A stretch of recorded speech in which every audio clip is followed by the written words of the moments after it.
Today I want to take you back to the winter of Bengali Poush Mass 1376. The year was 1970, and in the pages of Joyশ্রী, the voice called Mahakal spoke again. This was not poetry, not philosophy. This was fire, a spiritual and martial manifesto, spoken like thunder inside a dark room. Today's message is called Vajravani, and before we begin, let me tell you the essence of what you are about to hear. The true meaning of service, the loneliness of greatness, the fire of duty, the law of sacrifice, absolute fearlessness, and Mahakal's declaration of total freedom from the world. This is not soft spirituality. This is the voice of a man who has crossed the line where fear dies. Now I'll begin exactly as the writing reveals itself. In Vajravani, Mahakal begins with a truth about service, not the sentimental idea of seva people talk about today. He says there is service and service, from military duty to social responsibility, all rising on the pillars of responsibility, integrity, analysis, and sacrifice. And the higher the service, the heavier the burden. The more brutal the honesty required, the more dangerous the sacrifice demanded.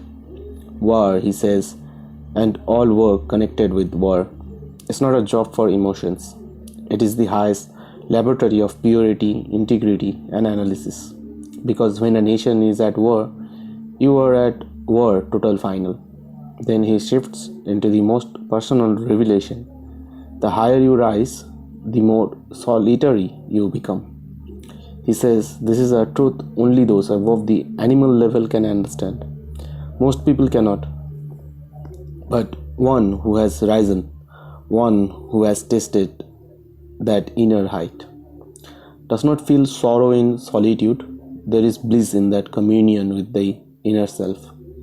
Then the thunder arrives. I have got boiling fire in my vein, but ice in my brain. This is not metaphor.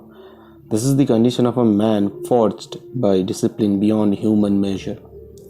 And then the scolding. He calls out cowardice. He declares that law must be sovereign, not Hindu law, not Muslim law, but law. No yobbling, no smoking, sentimentalism. Face reality. He says after walking the world, after seeing the nature of nations, after softness has burned away, he has undergone a complete metamorphosis. His life, he says, is built on tyag, absolute sacrifice. He refuses to be called a great man. Great man needs biographies. His life is an open leaf before Mahakali. He is supremely unconcerned. This line comes again and again. He says, the self that speaks lovingly to us is only one side. He could speak to a tree with 10 times more love, and if someone tries to drag that love into the worldly plane, he will be sadly mistaken, because this love is pure, rooted in no expectation.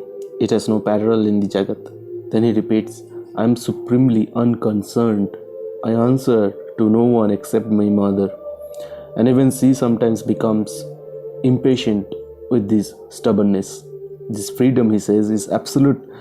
He has not made anyone a companion in his freedom. If he is sacrificing himself, he is doing it alone. He is not asking anyone to follow. Then comes the challenge. What can you give? What have you ever given? He says he stepped onto this path fully aware of its cost. And then the final line strikes like a sword.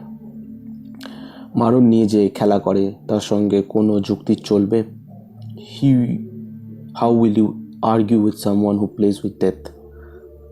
This is where the passage ends. A signature, a data, silence. This was Mahakal spoken this in Bengali Post Mass 1376, and the English year was 1970.